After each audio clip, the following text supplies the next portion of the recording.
আগামী 7ই April world health day, আর এবছরের health day theme my health my right. তবে কোথাও গিয়ে কি আমরা নিজেরাই নিজেদের হেলথের প্রতি অযত্ন নিয়ে ফেলছি? কোথাও গিয়ে কি আমরা নিজেরাই নিজেদের ক্ষতি করে ফেলছি? ঘুম, খাওয়া এবং এক্সারসাইজ এগুলোকে আমরা ঠিক সময় করি, আর না করলে কি ক্ষতি হতে পারে? এই সব প্রশ্নের উত্তর জানতে আজ আমি সুচিস্মিতা হেলথ কথার এপিসোডে কথা বলতে চলেছে একজন বিশেষ মানুষের সাথে। দেখে নেব কে রয়েছে আজ আমাদের সঙ্গে।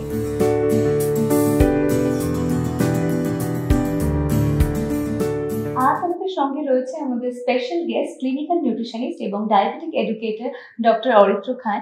স্যার, ওয়েলকাম টু হেলথ কথা। নমস্কার। যেটা নিয়ে আজকে আমরা কথা বলতে চলেছি যে সামনেই ওয়ার্ল্ড হেলথ ডে, আর এবছরের হেলথ ডে থিম হচ্ছে মাই হেলথ মাই রাইট। তো কোথাও গিয়ে কি আমরা নিজেরাই নিজেদের হেলথের প্রতি নেগলেক্টেন্সি দেখাচ্ছি, বা কোথাও গিয়ে কি আমরা নিজেরাই নিজেদের শরীরের ক্ষতি করে ফেলছি? এটা খুবই ভালো এবং খুব রেলিভেন্ট প্রশ্ন। প্রথমেই বলে রাখি, সেটা হচ্ছে যে আমাদের প্রতি বছর world health day 7th of April আমরা সেলিব্রেট করে থাকি, এবং যে কোনো সময় বা যে কোনোভাবেই হোক আমাদের হেলথ হচ্ছে আমাদের ফার্স্ট প্রায়োরিটি।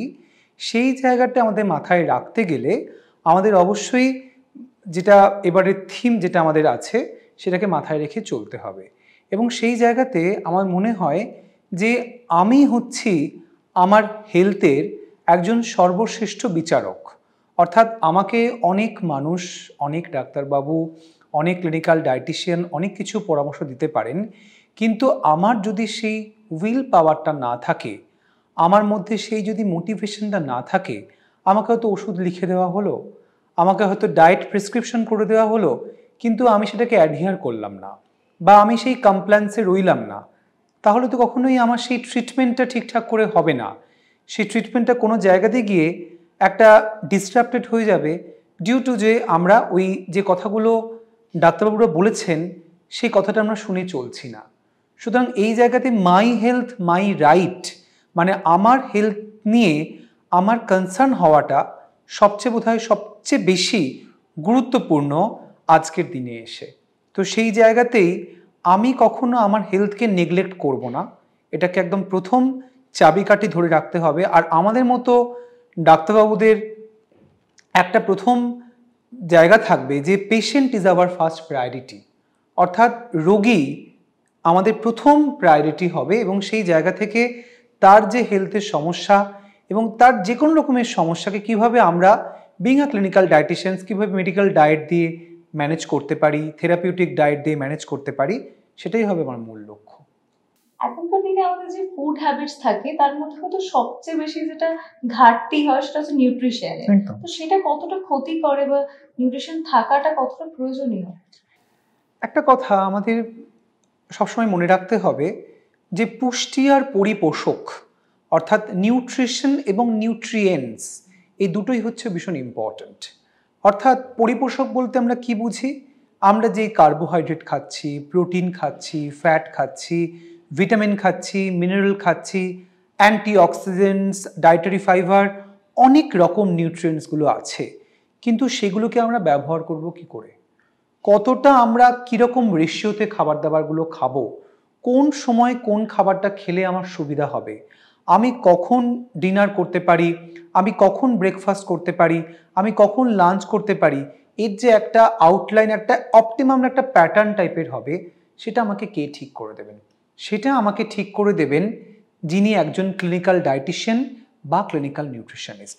তিনি হয়তো আপনাকে সেই পরামর্শটা বেঁধে দিয়ে, আমি খুব একটা ব্যালেন্স ডায়েট নিয়ে কথা বলবো না, কারণ ব্যালেন্স ডায়েট নিয়ে আমার যারা জিও বাংলা দর্শক বন্ধুরা আছেন সকলেই জানেন, নতুন করে বলার মতো কিছু নেই। বরঞ্চ আমি এই জায়গাতে বলতে পারি যে একটা ফুড পিরামিড, যদি আমি একটা ছবিটাকে একটা পিরামিডের যদি ছবি আমি চোখের সামনে ভেসে দেখি, সেখানে দেখব পিরামিডের একদম চূড়াতে আমরা ওই তেল জাতীয় জিনিসটাকে রেখেছি, তারপরের জায়গাতে আমরা ওই দুধ, ডিম, চিকেন এগুলোকে রেখেছি, তারপরের জায়গাতে আমরা হয়তো একটুখানি ফ্রুটস, ভেজিটেবলস এগুলোকে রেখেছি, একদম নিচে আমরা রেখেছি সিরিয়ালস বা শস্যদানা এগুলোকে। সুতরাং আমরা যে খাবার দাবারগুলো খাচ্ছি, ব্রেকফাস্টেও সিরিয়াল থাকছে, লাঞ্চেও সিরিয়াল থাকছে, ইভিনিং স্ন্যাক্সেও বা ইভিনিং সাপারেও অনেকে সিরিয়াল রাখেন, এবং ডিনারেও সিরিয়াল। যদি বিস্কুটও খাই, সেই বিস্কিটটাও কিন্তু একটা সিরিয়ালের অন্তর্ভুক্ত হচ্ছে। সুতরাং এই খাবার দাবারগুলোকে যদি সঠিক সময়ে আমরা খেতে পারি, তাহলে আমাদের যে বলি না BMR RMR, basal metabolic rate, resting metabolic rate, resting metabolic energy, এগুলোকে আমরা প্রপারলি ইউটিলাইজ করতে পারি। এবং সেরকমভাবেই দেখবেন একটা কথা শুনতে পাওয়া যায়, কেউ বলেন 1 গ্লাস জল খেয়েও আমি মোটা হয়ে গেছি। আবার কেউ বলেন যে আমি তো অনেক খাবার দাবার খাই, আমি তো একদম ছিপছিপে রোগা। রোগা মোটা বা বডি শেম করতে আমি এখানে বসে নেই, এটা তো একটা আপেক্ষিক কথাবার্তা। কথাটা হচ্ছে যে আমার বিএমআই কত, বডি মাস ইন্ডেক্স কত, খুব ছোট্ট একটা অঙ্ক আছে, weight in KG by height in metre square দিলে যদি দেখি যে সেই বিএমআইটা 18.5 থেকে 22.9 বা 23 এর মধ্যে হচ্ছে, তাহলে আমার উচ্চতা অনুযায়ী আমার ওজনটা একদম ঠিকঠাক আছে। যদি দেখি যে 25-এর ওপরে চলে গিয়েছে বা 30-এর ওপর চলে গিয়েছে, তাহলে বুঝতে হবে যে আমি কিন্তু ওবেসিটি ক্যাটাগরির মধ্যে ঢুকে পড়েছি। এই ওবেসিটি ক্যাটাগরির জন্য অনেকগুলো হরমোনস, অনেক রকমের কিছু কম্পাউন্ডস, অনেক রকমের কেমিক্যালস কিন্তু রেসপন্সিবল হয়। আমরা হয়তো leptin, ghrelin, white adipose tissue, এত ডিটেলসে আমি কথা হয়তো বলবো না, কিন্তু দেখে রাখতে হবে যে আমরা কোনো একটা যদি এগরোলের দোকানের পাশ দিয়ে যাই, তখন আমাদের কিন্তু মনে হয় না একটা এগরোল খেয়ে নিই, তাই তো? এটা হচ্ছে আমাদের গ্রেলিন হরমোন, অর্থাৎ আমাদের ক্ষুধাটাকে বাড়াচ্ছে এবং ক্ষুধাটাকে মানে কি বলবো আরো বৃদ্ধি করছে। আর লেপটিন হরমোনটা করছে কি, সেই খিদেটাকে কন্ট্রোল করতে সাহায্য করতে। সুতরাং সবটাই কিন্তু বিভিন্ন হরমোন, বিভিন্ন রকমের মেটাবলিক ফ্যাক্টর এবং মেটাবলিজমসের কিন্তু একটা পুরোটাই একটা কেমিক্যাল, একটা রসায়ন। তো সেইটাকে মাথায় রাখতে গিয়ে আমাদের মনে রাখতে হবে যে আমরা সঠিক খাবারটা নির্বাচন করছি কিনা, সঠিক খাবারটা আমরা খাচ্ছি কিনা, এবং বেঁচে থাকতে গেলে আমাদের যেটা দরকার, শরীরকে ঠিক রাখতে গেলে সেটা আমাদের দরকার। দেখুন কম বেশি তো আমরা সবাই একটুখানি স্কুলে পড়তে ছোট বাচ্চা তো সেও বদমাইশি করে, তো আমরা খাবারের ব্যাপারে কিন্তু বদমাইশি করতেই পারি, কিন্তু রোজের নিয়মে যদি সেরকম হয়, তাহলে কিন্তু ওভারঅল হেলথটাই কিন্তু আমাদের একটা খুব খারাপ জায়গাতে চলে যাবে। নিউট্রিশন তো বুঝলাম, কিন্তু ওটা বাদেও এখনকার দিনে মানুষ কাজে সময় দিতে গিয়ে কোথাও গিয়ে ঘুম, খাওয়া এবং এক্সারসাইজ কোনোটাই কিন্তু ঠিক প্রপার সময় মেনটেন হয় না। তার কারণে কি কি ধরনের ক্ষতি হতে পারে? এটা খুব ভালো প্রশ্ন করলেন আপনি, যে আমরা কিন্তু এই যে ঘুম ব্যাপারটা, এটা কিন্তু খুব ইম্পর্টেন্ট। আমরা যদি দেখি যে আমাদের ঘুম এবং আমাদের খাওয়া দাওয়া এবং আমাদের এক্সারসাইজেস, যেটাকে আমরা বলি কায়িক পরিশ্রম করা বা একটুখানি লাইফস্টাইলটাকে মডিফাই করা, সেটাতে রেশিও দেখব যে ঘুমের রেশিওটা কিন্তু অনেকটা বেশি। অর্থাৎ 5 থেকে 6 ঘন্টা আমাদের কিন্তু পর্যাপ্ত পরিমাণে কিন্তু একটা ঘুমের ভীষণভাবে প্রয়োজন। কেন কি? প্রথমত স্ট্রেস রিলিফের জন্য, এবং দ্বিতীয়তভাবে বিভিন্ন হরমোনস বলুন, বিভিন্ন কেমিক্যাল মেসেঞ্জার্সগুলো বলুন, মেলাটোনিন বলুন, এগুলো কিন্তু ঘুমের জন্য খুব আদর্শ বন্ধু। এটা আমাদের দরকার। যদি আমরা এরপরে ডায়েট এবং এক্সারসাইজে আসি, তাহলে দেখব আমাদের ডায়েটটা হবে 70 থেকে 80% মতো, এবং তার সঙ্গে এক্সারসাইজেস হবে প্রায় 30% মতো। সুতরাং ডায়েট এবং এক্সারসাইজ সেটাও কিন্তু দরকার। কিন্তু আমাদের মডার্ন সায়েন্সে বলছে, অনেকগুলো গবেষণাপত্র এবং অনেকগুলো অ্যাসোসিয়েশন বলছে, একটা পূর্ণবয়স্ক মানুষের যদি সপ্তাহে হাঁটতে হয় বা চলতে হয় 150 মিনিটস উইকলি যদি ব্রিস্ক ওয়াক করতে পারি, সেটাই আমাদের জন্য কিন্তু আদর্শ। অর্থাৎ 150 মিনিট যদি আমি ভেঙে নিই, তাহলে দেখবো হয়তো মানে প্রতিদিন হয়তো গড়ে 15 থেকে 20 মিনিট আমরা হাঁটাচলা করছি, এবং ব্রিস্ক ওয়াকিং, সেই হাঁটাচলাটা কিন্তু খুব জোরে এবং ঘাম ঝরিয়ে, যাতে আমরা ল্যাকটিক অ্যাসিড ফর্মেট করতে পারি, এবং তার সঙ্গে সঙ্গে আমরা কায়িক পরিশ্রম করে কিছুটা আমরা কিন্তু যে ভিজিটাল ফ্যাট থাকে বার্ন করতে পারি। একটা কথা মাথায় রাখতে হবে, অনেক পেশেন্ট আমাদের মধ্যে যেগুলোতে আছে, অনেকে এসে বলেন যে আমাদের একটুখানি মুখের ফ্যাট কমাতে চাই, আমরা একটুখানি পেটের ফ্যাট কমাতে চাই, আমরা একটুখানি হাতের ফ্যাট কমাতে চাই। আমার দর্শক বন্ধুর কাছে একটাই পরামর্শ থাকবে যে এরকমভাবে কিন্তু আমরা ডিফারেন্ট জায়গা থেকে কিন্তু ফ্যাট কমাতে পারি না নন ইনভেসিভ প্রসিডিওরে।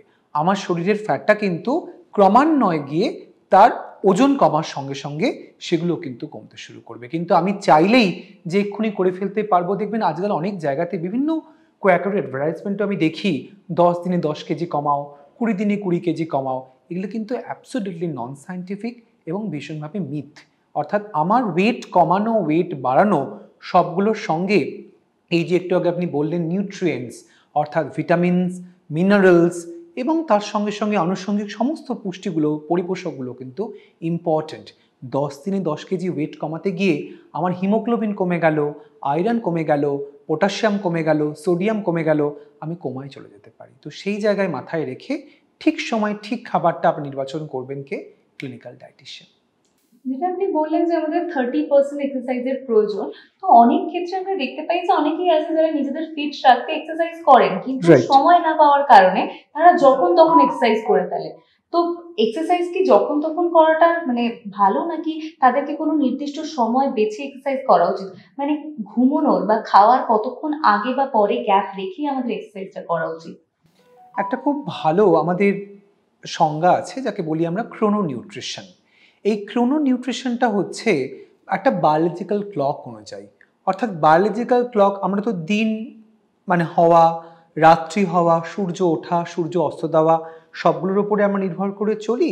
যখন আমাদের দিন শুরু হয় অর্থাৎ সকালবেলা আর্লি মর্নিং, তখন আমাদের ব্রেকফাস্ট টাইমিং থাকে, অর্থাৎ সেই সময়টা আমাদের ব্রেকফাস্ট শুরু হয় এবং ব্রেকফাস্ট যখন আমরা করি অর্থাৎ প্রাতরাশ যেটাকে আমরা বলি সকালবেলার খাবারটা করি, সেটা আমরা এম্পেরারের মতো বা এমপ্রেসের মতো কাজে লাগাই। তারপরের দিকে মিড মর্নিংয়ের দিকে মিড মর্নিং কিছু একটা স্টাফস আমরা ফ্রুটস টাইপের রাখতে পারি। তারপরে দুপুরবেলার দিকে লাঞ্চ যখন আমরা খাই, লাঞ্চেও মোটামুটি যেরকমভাবে যে প্রদেশে যেরকম, কেউ রুটি খান, কেউ ভাত খান, কেউ কিনোয়া খান, কেউ মিলেট খান। মিলেট নিয়ে তো আমাদের এখন গভর্নমেন্ট অনেক রকমভাবে অনেক পদ্ধতি, অনেক পরিকল্পনা এনেছেন, সেগুলো নিয়ে আমরা খুবই ওয়াকিবহাল। এবং ইভিনিং স্ন্যাক্সে একটা কিছু থাকে এবং ডিনারে আমরা শুরু করি, শেষ করি রাত্রিরের খাবার দিয়ে। এবং আমরা বলি যে you can take your dinner as a pauper, অর্থাৎ ডিনারটা কিন্তু কম পরিমাণে আমরা খেতে বলি, লাঞ্চটাকে মোটামুটি কিং বা কুইনের মতো বলে থাকি। এবার সেটা তো হলো খাবারের একটা নিয়ম। দেখা গেছে অনেক গবেষণাপত্রে সকালবেলা মর্নিং ওয়াক যেরকম করছেন করুন, মর্নিং ওয়াক বাদ দিয়ে কেউ যদি ইভিনিংয়ের দিকে একটু ব্রিস্ক ওয়াকিং করেন বা পোস্ট লাঞ্চের দিকে একটুখানি ব্রিস্ক ওয়াকিং করেন, অবশ্যই সূর্য টূর্যগুলো গরম টরমগুলো মাথায় রেখে, সেই জায়গায় কিন্তু তার যে ওয়েট কারেকশন বলুন এবং ওভারঅল হেলথ অ্যাক্টিভিটি বলুন, সেটা কিন্তু ঠিক থাকবে।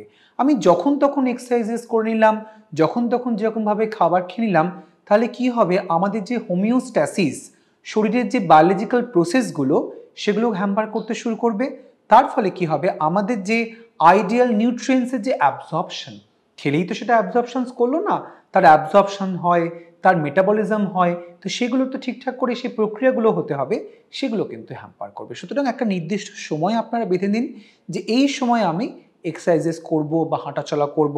যারা হয়তো জিম করেন বা যারা হয়তো বিভিন্ন শরীর গঠনের একাধিক রকমের পদ্ধতি, মানে ধরুন ওয়েট লিফটিং থেকে শুরু করে বা সেক্ষেত্রে স্কোয়াটস থেকে শুরু করে বা সেক্ষেত্রে মানে কি বলবো, মানে বাবেল, ডাম্বেল এগুলো ইউজ করা থেকে শুরু করে যারা করছেন, আমি তাদেরকে একটা কথাই বলবো, অবশ্যই সেগুলো করবেন ভালো। কিন্তু কোনো কোনো মানুষের আমরা জানি যে অনেক সময়তে কিছু হার্ট ফেলিয়ারের প্রবলেম থাকে এবং তার হয়তো ইজেকশন ফ্র্যাকশনটা কম আছে, বা তার হয়তো এনটি প্রো বিএনপি বলে আমরা একটা বায়োকেমিক্যাল প্যারামিটার করি, সেটা হয়তো বেশি আছে। সেগুলো না জেনেই অতিরিক্ত ওয়েট ক্যারি করছেন, ওয়েট তুলছেন এবং একটা মাত্রাতিরিক্ত জিম করছেন শরীরকে কষ্ট দিয়ে জোর করে। এবং এটা দেখবেন একটা কম্পিটিশন হয়, যদি এক্স বলে আমি এতটা করব, ওয়াই বলে আমি এতটা করব, এ বলে এতটা করব, বি বলে এতটা করব, তো এরকমভাবে করতে করতে অনেক মানুষের কিন্তু মৃত্যু পর্যন্ত হয়েছে এবং খুব ইয়াং এজে হয়েছে। তো সেগুলোর ব্যাপারে অবশ্যই একজন বিশেষজ্ঞ চিকিৎসক, কার্ডিওলজিস্ট, ফিজিশিয়ান এবং একজন ক্লিনিক্যাল ডায়েটিশিয়ানের সাথে পরামর্শ করে নিয়ে আপনারা কিন্তু সেটা করতে পারবেন। আমাদের যে দর্শকরা রয়েছে তাদের কিছু প্রশ্ন থাকে আপনাদের কাছে, তো আচ্ছা। সেগুলো একবার জেনে নেব। নিশ্চয়ই। আমাদের প্রথম দর্শকের প্রশ্ন, আমার নাম পূজাশ্রী কুণ্ডু। আমি ডাক্তারদের এটাই জিজ্ঞেস করবো, যে কোনো ডাক্তারকে, যে অনিয়মিত যদি আমরা মেনটেন না করি নিজের হেলথ নিয়ে বা নিজের লাইফস্টাইল নিয়ে, তাহলে আমাদের কি কি ক্ষতি হতে পারে শরীরে, বা কি আমরা উইকনেস আমাদের মধ্যে আসতে পারে, বা আমরা কি কি প্রবলেম ফেস করতে পারি আমাদের ডেইলি লাইফে।